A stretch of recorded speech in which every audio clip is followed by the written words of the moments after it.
Alright guys, so I just made my video about positioning, and this is the video about targeting. If you haven't seen the positioning video yet, I really recommend that before this video because it'll definitely help you out a little bit more. Positioning is definitely a lot more important than targeting in most cases. Click that link if you like it or if you want to learn more about it, and let's get started. First of all, obviously positioning is more important, so what you want to do is you want to position your tower in the correct place, and then what you want to do is you want to target. Targeting is a bit of a weird thing because most people disagree or target a little bit different than other people. It kind of depends on your type of gameplay. If you play a little bit different than another person, maybe your targeting will be different. So that's why it's a little bit hard for me to explain everything, because obviously I don't play the exact same way that you do. But I'm going to do my best to explain it just a little bit. Here I'm going to start on round 2, and I'm going to get to round 3 as fast as possible and try and explain targeting just a little bit. What targeting is you can put your tower on either first, last, close, or strong. And the thing you're going to use most is usually first and strong. For most towers, it's either first or strong. The most important tower this is for is a sniper monkey, but you always want to put on strong unless you're trying to switch it to first to keep a no lives lost when a balloon gets by. So yeah, a sniper always on strong.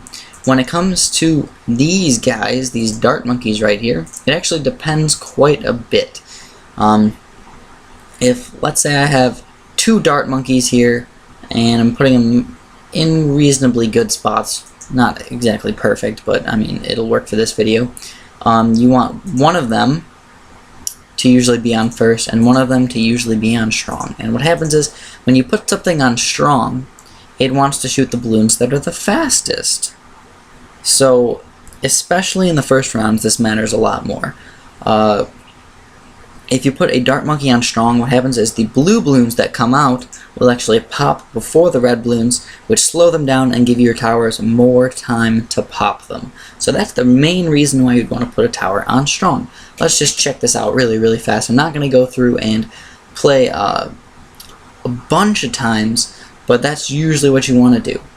I'm not going to go back, like I said, I'm not going to go and replay it like I did in my last video and show you guys a bunch of different ways and how it's actually better. I think you guys will just have to trust me that you want to do this way. What happens is he shoot the blue balloons instead of the red balloons, so that actually slows them down and gives your last tower, which is this monkey right here, more time to shoot them. And you usually don't want to put this guy on strong, because what happens if you put this guy on strong and this guy on first, because this guy is your last tower, so he has to pop all the balloons. You want to have him pop, every single balloon, and you'd rather not use road spikes. You want him to pop every single balloon. This is what happens when you put him on strong and you put him on first. He's going to end up popping some of these blue balloons when he should be popping some of the red balloons, and that's a big mistake. I'll slow this down just a little bit so you guys can actually see. He's on first. I don't know if any are going to get by, but he's aiming. I guess it really didn't matter. Let's play one more round so you guys can actually see the difference. They just beat all the balloons too easily. Anyways, this guy's on first. This guy's on first, so he's just going to keep popping all those balloons. Oh my god, my dart monkeys are way too freaking good. You'd rather have him pop these blue balloons here so they can slow them down, but that's not what's happening. And then this guy, oh man, it's kind of hard to explain, guys. I'm sorry if I'm sounding like an idiot. I just can't get any good video footage of why this is not a very good thing. And the problem is, oh my god, if that guy had a few blue balloons right here, you'd see why it's not good. Anyways, I guess this is the best thing we're gonna do. He's aiming strong when he should be aiming those red balloons in front before the blue balloons back here. And that's the main problem I'm having right now. That's why these few got through.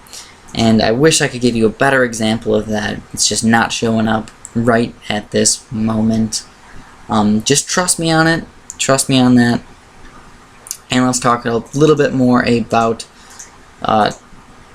something else we can do with targeting, which is the glue gunner. The glue gunner is the main form of what you want to have for last or strong. And there's obviously positioning is more important, so if I put my glue gunner right here, what I could do is I'd probably put him on strong. But if I put my glue gunner right here, I'd probably put him on last, at least for the most part. And why I would do that is because if I put him on strong here, if let's say some sort of balloon gets by, I'd still want him to attack the strong balloon. But if I put him here, I'd want him to shoot in a straight line, so he always shoots those balloons. Even if one gets by, I could probably pop those with some of my other towers. If I put him on strong, he might start shooting over here and start missing or something like that. So I'd rather not have that.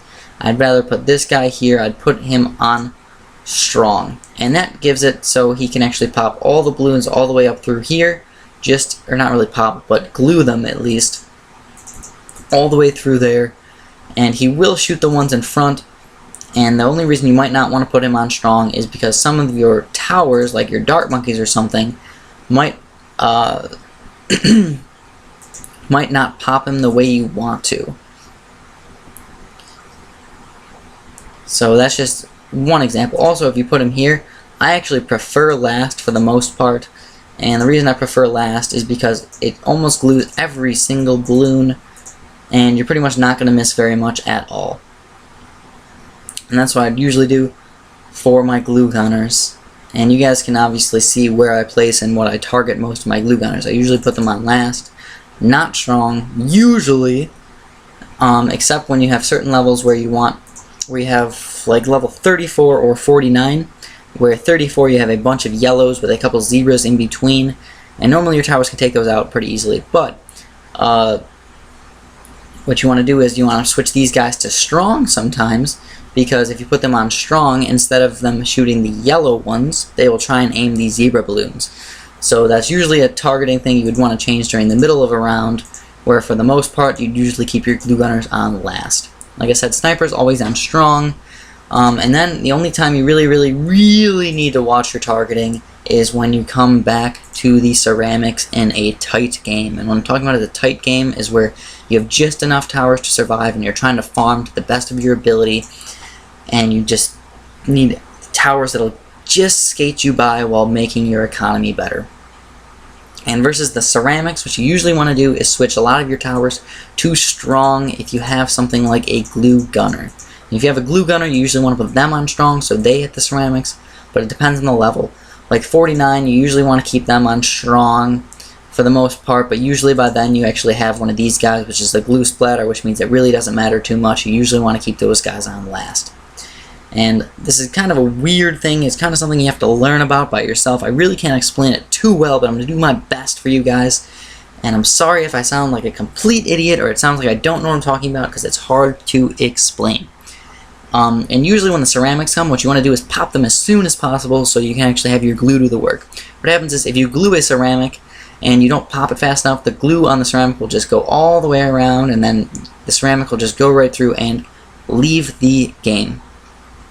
But if you have a tower like a dart monkey or a boomerang or something along those lines, and you put him on strong and have like something like triple darts, and you can shoot through the ceramic and just about pop them or pop them, then the glue will actually start doing its work, and it'll pop the rainbows down to zebras down to absolutely nothing. It obviously does take some time, so you want to get your ceramics popped as soon as possible. If your ceramics are going to pop out here, like right over here, you're probably going to lose lives. They'll just pass right through. But if you pop your ceramics right around here or up here, anywhere in this general area, your glue will do all the work and pop all those balloons all the way through here, and you won't lose any lives. So those are some extreme targeting things that I would mention in this video. Obviously, this is not a perfect guide. I definitely think my placement guide is a lot better than my targeting guide, because it's a lot easier to explain placement than targeting. I hope you guys liked this video. If it helped you out, let me know. If it didn't help you out, tell me why, so I can make some corrections and maybe even remake this video even better.